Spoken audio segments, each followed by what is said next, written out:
I am Denise Gray, Councilwoman for the 6th District. Many of you have told me of your concerns regarding speeding and aggressive driving in our neighborhoods. Many of you have also asked me about traffic calming measures such as speed tables. During this segment, I am conversing with Jeff Neal, Director of Traffic Engineering, and Lieutenant Chris Van Brackle of the Lexington Police Department to learn more about how the city approaches those concerns. Hi, Jeff. Hi, Councilmember Gray. Thank you for being here with me today. Can you tell me a little bit of what the Division of Traffic Engineering does? Well, the Division of Traffic Engineering is involved in making sure the transportation network runs as efficiently and safely as possible. We employ traffic signs, signals, and other devices to try to communicate what the system is supposed to tell the users what to do. We're probably best known for the traffic signals. We probably get the most complaints for traffic signalization. We actually have an agreement with the Kentucky Transportation Cabinet, so we actually operate and maintain all traffic signals within Fayette County. So even if it's on a state road or U.S. route, it doesn't matter. We're taking care of those.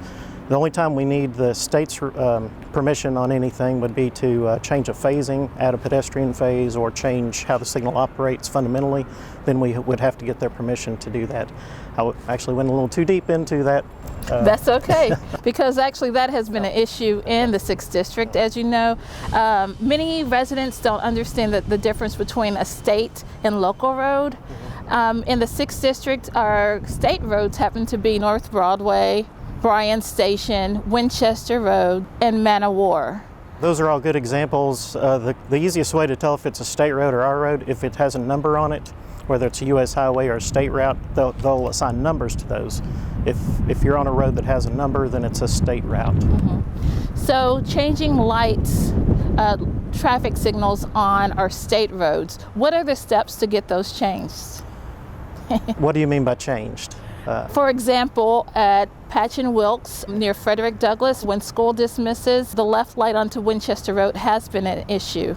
Who will we talk with in order to get that changed? Well, you talk with us first. There's certain things we can do with signal timing. We can add more time to the phase, and we try not to, hinder other movements any more than necessary. So sometimes it's a balancing act until we get it right. Like for that particular location, if we wanted to change the phasing of the side streets, allow one side to go and then the other, we would have to come up with the traffic counts and justification and approach the state to make that change. Excellent. Thank you for that, because that's been an ongoing issue within my district, the 6th District. The first 2 weeks of school there's a lot of traffic that is not sure exactly how to navigate. Mm-hmm. So a lot of times it'll straighten up after that to an extent. If residents have feedback or any concerns about traffic matters, such as speed or volume in their neighborhoods or within the city as a whole, what steps should they take to address these concerns?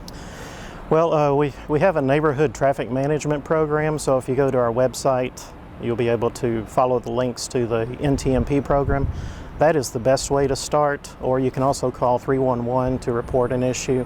If there's a neighborhood association, like if there's individual complaints within a neighborhood, if you have an association that can approach us, that also adds more weight to it. We know it's a valid concern, and we can go straight to trying to figure out problems rather than to figure out if the problem is real or not. Residents of the 6th District, I'm asking you to complete the neighborhood traffic management program forms.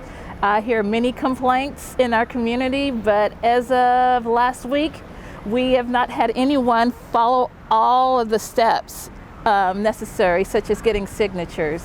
So it takes not only us here on our side, but it takes a lot from you. Jeff, do you have any other words to say? Well, I guess as far as the traffic calming, if it truly is a problem, we have steps that we can take. There's type 1 and type 2 treatments. Some have a cost share from the neighborhood, some don't. And that's something we can figure out as we address your issues. Excellent. Well, thank you for your time. I know you have a lot going on in your office, and I do appreciate you. Lieutenant Van Brackle, thank you for being here with me today as well. Thank you. So how does traffic management differ from what we just heard from Jeff Neal? Well, we're two sides of the team. So as Director Neal was saying, traffic engineering does everything with the roadway. The lines on the road, the signs, they'll make recommendations to the council for changing a speed limit. He talked about changing the timing of lights. On the police side, we then enforce all that. So they might decide that an intersection needs a stop sign, and then it's the police department that enforces that stop sign and writes tickets for running that stop sign if necessary. So we're always talking on the phone every week, talking about different thoughts. For example, we might get a parking complaint and go out to the area and realize that some signs need to be replaced, or maybe the curb needs to be repainted. So we'll talk to traffic engineering about that, or they'll get a request for traffic calming. Once they do their assessment, they'll talk to us and fire about some changes that they want to make, and everybody will work together on that change. That's wonderful.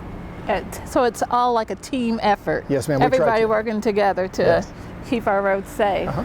So as police officer in the Lexington Police Department's traffic section, have you noticed an increased speeding and/or aggressive driving in our area? I think the perception is there. In my experience, my time in traffic, people have always been speeding and driving aggressively, but I think people notice it more right now. One of the biggest problems that we have is that little distraction of the cell phone. Everyone has it, everyone has that distraction, and that's causing us an impact as well. What actions can residents take to make our streets safer? Really, phone down. Yeah. Eyes up and hands on the wheel. Lexington is trying very hard to make all of the roads what we call complete streets. So cars, bicycles, pedestrians all can work together in that. And one of the most important things is for drivers of cars to remember they're the biggest thing on the road, and they're going to win any confrontation. So put the phone down, keep your eyes up, pay attention to what's around you. Every one of these collisions we've had where a car has hit a pedestrian, that car driver always says, "I never saw them." And that's important for the pedestrians to remember. Make sure the driver of the car sees you, make sure you're crossing at a crosswalk, not in the middle, but at the same time, if you're driving a car, you have to be aware of what's around you at all times. That phone is not going to tell you you're about to hit somebody. So you have to put it down and watch through the windshield.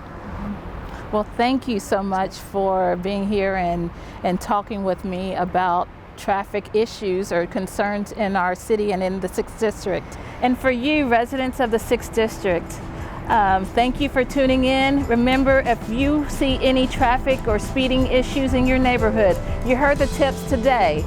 And lastly, see you soon.